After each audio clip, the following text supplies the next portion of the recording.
Okay, good morning, everybody. It's really good to be with you this morning.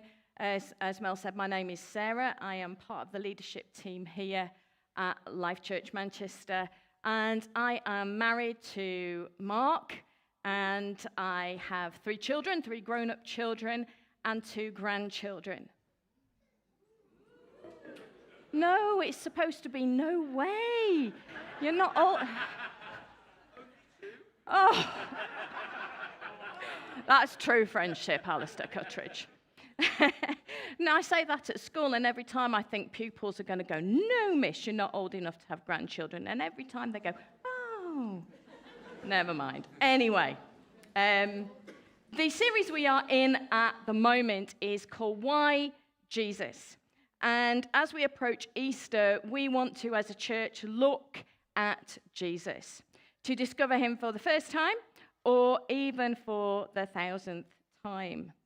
We want to be both inspired and challenged to walk more closely with him and therefore become more like him. A couple of weeks ago, Alistair spoke on why Jesus, he came to reveal God's love. And last week, Mark spoke on why Jesus, he came to bring good news. Today, I am looking at Jesus, why Jesus, he came to bring light and life. Now, a few years ago, Mark wanted a torch for his birthday. Said torch. People have been on holiday with us. They know about this torch. It's a fantastic torch. Now, to be fair, it's really powerful. It is really powerful.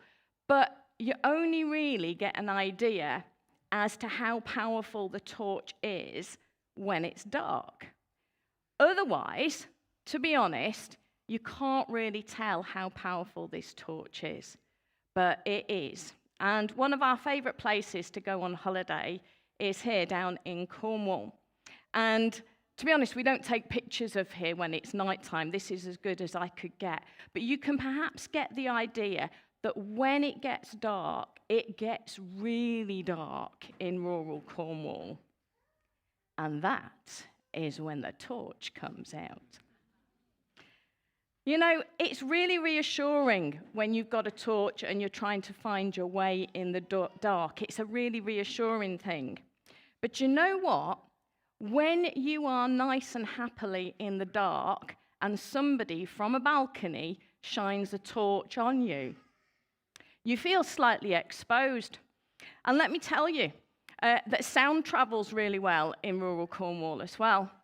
And we knew exactly what somebody thought of one of the members of our party who shone a torch right at them. Everybody in the whole valley knew what we were. And it wasn't very nice. You know what? Sometimes a shining light can make you feel uncomfortable, to say the least. And the light and life of Jesus can be reassuring, but it can also leave us feeling very exposed. The truth revealed by the light of Jesus can affect how we choose to live and affect us in the... I have these moments. They're increasing. It's nothing to do with the menopause. It just happens. The light of Jesus can affect how we choose to live. If we follow him, then we can find that as we live life as he intended, then it kind of makes more sense, and we can be reassured by his presence. At the beginning of the Bible, in the book of Genesis, we read that the first thing God created was light. He says that he saw that the light was good, and he separated it from the darkness, thus making day and night. Throughout the Old Testament, we find light and darkness are contrasted. Darkness is often synonymous with our sin, and light with the white-hot holiness of God. In the Bible, there are 4 books a little bit later on that give accounts of the life of Jesus. And the book that I am going to read from now is the book of John. It is the gospel, the good news, written by John, who was one of the 12 disciples, a follower of Jesus. This is an eyewitness account. And the start of the book of John has echoes of Genesis. And it says this: "In the beginning was the Word, and the Word was with God, and the Word was God. He was with God in the beginning. Through him all things were made. Without him nothing was made that has been made. In him was life, and that life was the light of mankind. The light shines in the darkness, and the darkness has not overcome it." It goes on. "The true light that gives light to everyone was coming into the world. He was in the world, and though the world was made through him, the world did not recognize him. He came to that which was his own, but his own did not receive him. Yet, to all who did receive him, to those who believed in his name, he gave the right to become children of God." And this was John's testimony about who Jesus was. And he lays it out right there. There is a choice to be made. Some will choose to live in the presence of the light of Jesus and be adopted into his family and find reassurance in living their lives with him. Others will reject him and, as it were, choose the darkness for fear of exposure, turning their backs on the light. As we move through the book of John, we find in chapter 7 that Jesus is in Jerusalem for the Feast of the Tabernacles. Interestingly, this is the feast that commemorates the pillar that illuminated the way of the Israelites through the desert during the Exodus.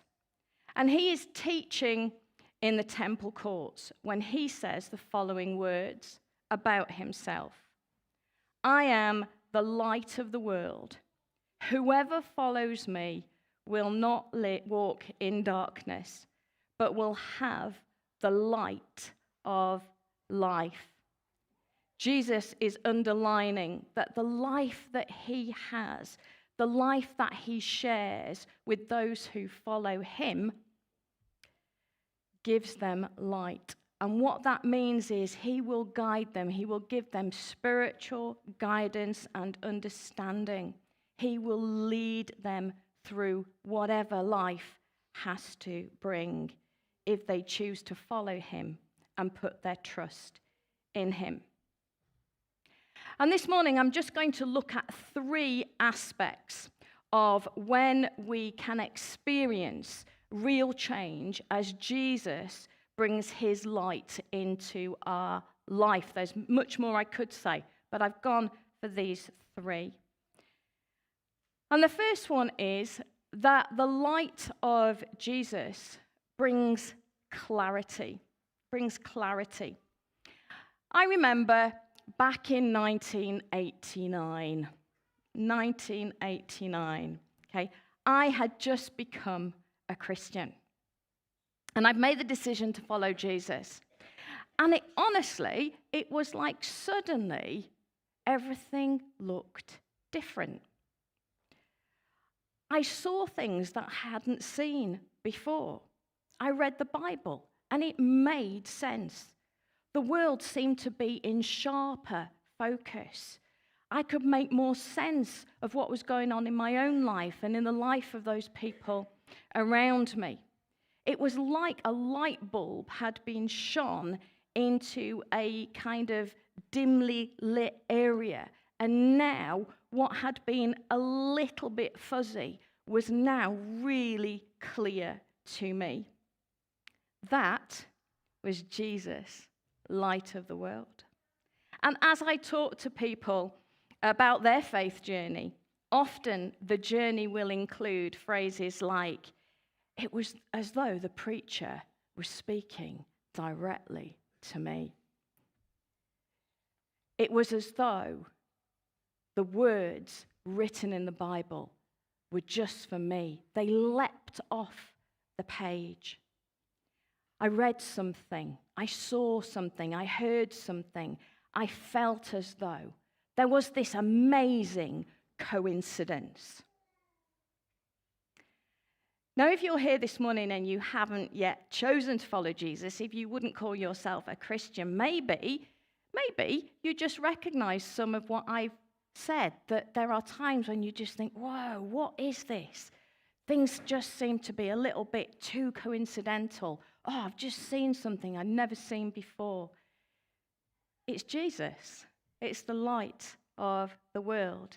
And this morning, if that's you, he is trying to get your attention, because this is the moment he wants you to choose him, to recognize that he died for you, for the things you have done wrong, for the hurts you have experienced or inflicted, for the bad choices that you have made. You can this morning have a fresh start.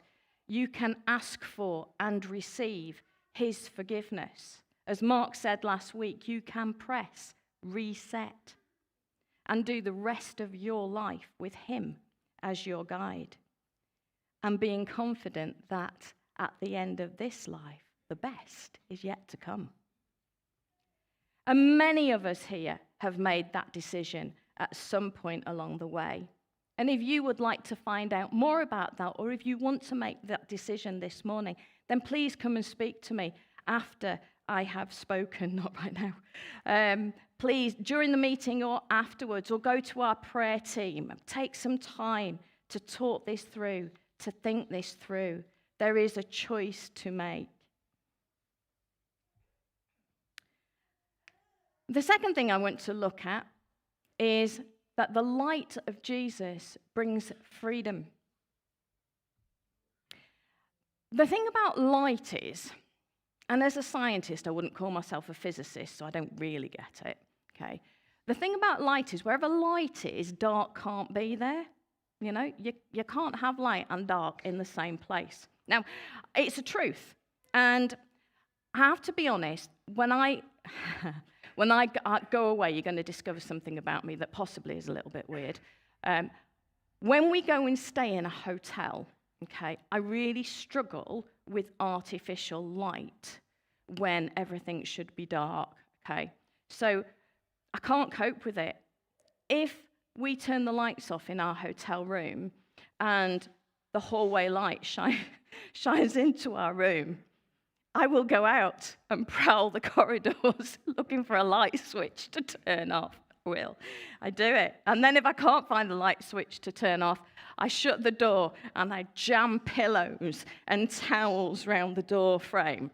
I then move into the room and I switch the TV off at the light socket because I can't be doing with that red dot. I can't. And now, and really annoyingly, they have those flipping flashing things on the ceiling. So I tried to remember to take blue tack with me to cover it. Because let me tell you, a sticking plaster doesn't work. And then sometimes we go, oh no, do you know what? We left the blue tack on. Okay. Do you know, if I don't do that, I feel like somebody is watching me while I am trying to go to sleep. And I feel really exposed. I just do. I know it's weird, okay, but it's true. The light of Jesus can illuminate the dark places in our lives, but sometimes that is really uncomfortable, really uncomfortable. There are times when we want to hide in the dark, trying to shut out any light that might be trying to reveal something that we do not want to see. Maybe something in our lives that we are ashamed of. We live in fear of being found out. We may find it hard to spend time with God on our own or in a group.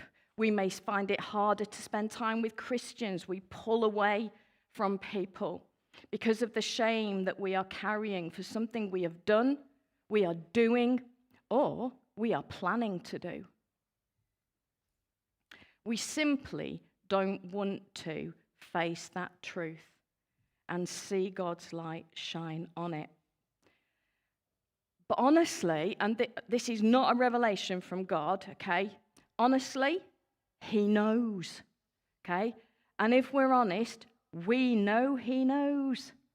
But we still try to hide. And we may try to do that, but do you know what? It is about as effective as a child playing peekaboo. I am not here anymore. You cannot see me. Oh, here I am. No, Jesus sees us. What we think is darkness, he sees as light. In Daniel, which is a prophetic book in the Old Testament, this is written: he, God, knows what lies in the darkness, and light dwells with him. And so it is the grace of God that exposes what we want to hide. And he exposes it not to shame us, but to forgive us and to free us from the guilt and the weight of it. And yet, it is such a struggle for us. The pastor and author Paul David Tripp says the following about sin. Sin turns us all into citizens of the night, causes us to be committed to low light living. We hide, we deny, we cover, we lie, we excuse, we shift the blame, we rationalize, we defend, and we explain away. These are all acts of darkness by people who fear exposure. And part of the problem with sin is that most of the time it does not look grotesque and dark. It looks lovely. It looks attractive. It looks inviting. We may know it's wrong, but it looks so good. It looks so harmless, or at least manageable. We can have it. We can do it because we are so clever. We won't get found out, and no one will get hurt. But we can't hide it. And we certainly can't fix it on our own.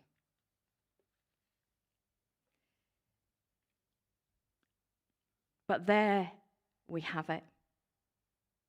We need to want to fix it. And to do that, we need to see it for what it is. And very often, as I've just said, it looks lovely. Looks lovely. The grace of God shines a light into the dark place, not as an act of vengeance, not as an act of punishment, but as an act of love.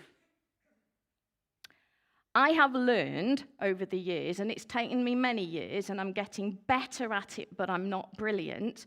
I have learned that hiding things from Mark that I am ashamed of is a really ridiculous way to live. It's ridiculous.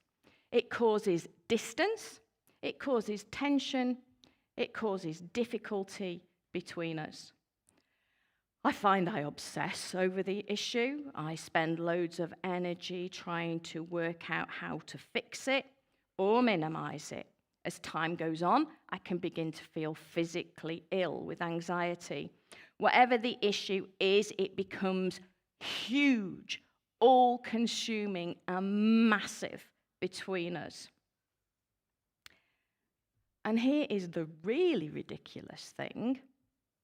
Once I am, and I always get there, once I am backed into a corner and find myself in a position where I have to spill the beans, I have to confess it, I have to say what it is, and it can be any number of things. Do you know what? It's not just okay. Things are better between us than they were before. Why? Because Mark loves me. And once I see the issue for what it is, and I realize there's nowhere else for me to go, it is what it is, and I can't pretend otherwise. Once I get there and I share it with him, do you know what? He just wants to help. He just wants to help me move forward. Forgiveness is always quick, and the issue often becomes a million times smaller than I had made it. And together, we move forward. And I would suggest that that's exactly what it is like with us and God. Whilst we are hiding, it becomes huge. But once we face him, we remember he loves us unconditionally. And whatever we have done, when we see it for what it is, he wants to help us to be free. He does. And you know what? It's possible. And here's why it is possible. There is nothing that can be exposed that has not already been paid for in full by Jesus. There is a way out of the darkness. And finally, I want to look at the light of Jesus brings hope. Because sometimes the darkness we experience is not one caused by sin or shame, but it is one of hopelessness, lostness, due to circumstances very often beyond our control. We can find ourselves unable to find any light, any sense of where Jesus is. And that is painful. And it's a very real experience for many people. And if that's where you are this morning, then I am really sorry. I can't say that I know how you feel, but I can assure you that there have been times in my own life when I have felt the desperation of being stuck in a seemingly hopeless situation, when there was nothing I could do to make any difference. And there has been a time, and not that many years ago, when I even said to Mark that if this is my life, then I don't want it.